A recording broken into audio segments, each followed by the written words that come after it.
The cottage food law means you don't have to get your kitchen inspected, licensed, and permitted if you want to make food and sell it. But there are a lot of rules, such as what foods you can make. You can make cookies and cakes, but nothing with dairy that needs to be refrigerated. You can make jams and jellies, but no salsa. And don't even try meat, not even beef jerky. And honey is almost always okay. And just remember, you can't make anything that needs to be frozen or refrigerated.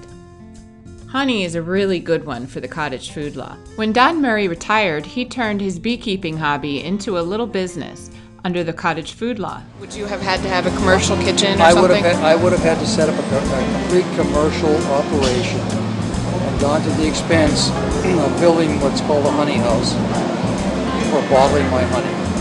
And that would have entailed zoning, water, various other equipment that could have cost me between $15,000 and $20,000.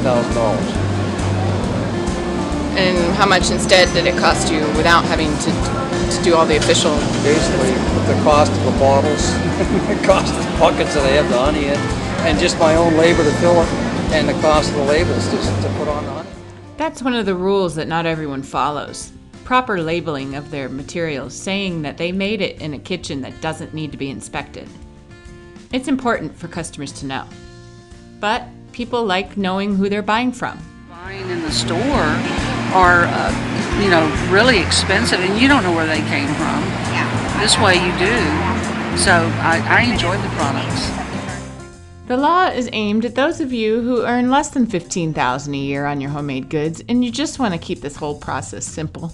The cottage industry basically came around because there were some overzealous food inspectors that were going to church bazaars and creating some problems with little old ladies and their pies and their baked goods, saying that it wasn't properly produced under the auspices of the Florida food inspectors regulations.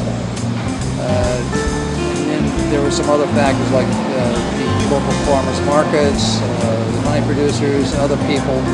And it just became a nightmare for people to have to go out and expend a great deal of money, like myself. Microbes can't grow on honey anyway. There's really no need for it. And basically, that's one of the reasons the cottage industry came about, the cottage law came about, was just to help these other people raise money for charities and also for farmers markets and the local honey producers to sell their wares without having problems of having food inspectors coming in and creating problems. But remember, you have to sell it in person to the customer. You can't sell it on the internet, by mail order, or on store shelves. Buying homemade goods from people you know is old-fashioned in a good way. It brings back memories of my grandmother and my mother's family all getting together and canning and cooking all these different dishes and the recipes that they use and follow. And so when I see that, it just makes me think of home. It's comfort to me. This is Amy Sowder, multimedia food journalist for the News Press.